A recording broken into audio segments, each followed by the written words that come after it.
بسم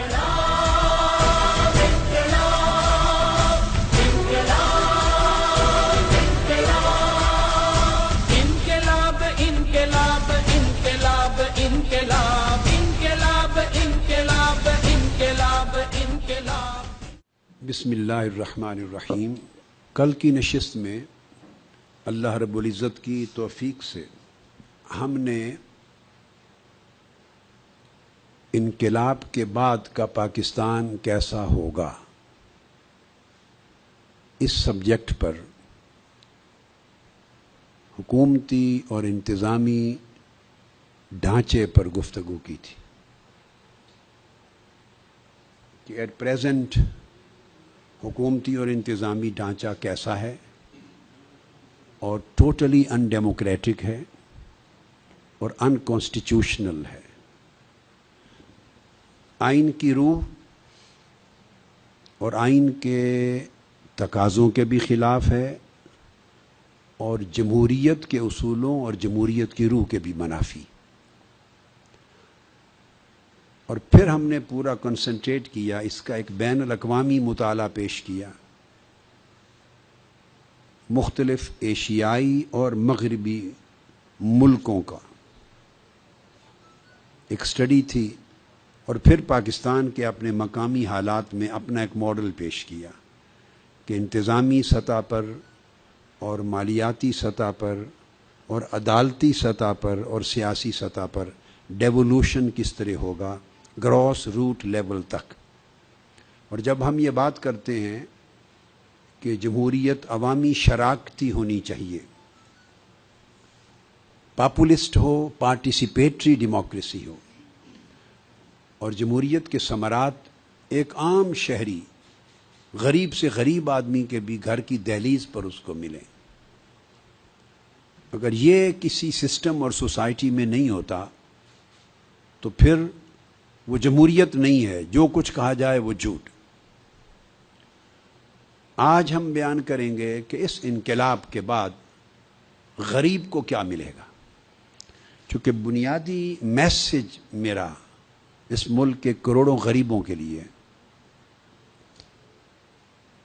اور وہ پیکج بیان کر کے جو 10 نکاتی پیکج ہے کہ انقلاب کے نتیجے میں یا انقلاب کے بعد غریبوں کو کیا ملے گا، وہ غریب اس انقلاب کا حصہ کیوں بنے، اسے بیان کر کے تو میں سٹارٹ کر دوں گا آج وسائل کا میٹر بھی، اگر وقت بچ گیا، کہ غریبوں کو کیا ملے گا، اور پھر جو کچھ ہم وعدہ کریں گے کہ انقلاب کے بعد غریبوں کو یہ کچھ میسر آئے گا، تو اس پر ایک سوال پیدا ہوتا ہے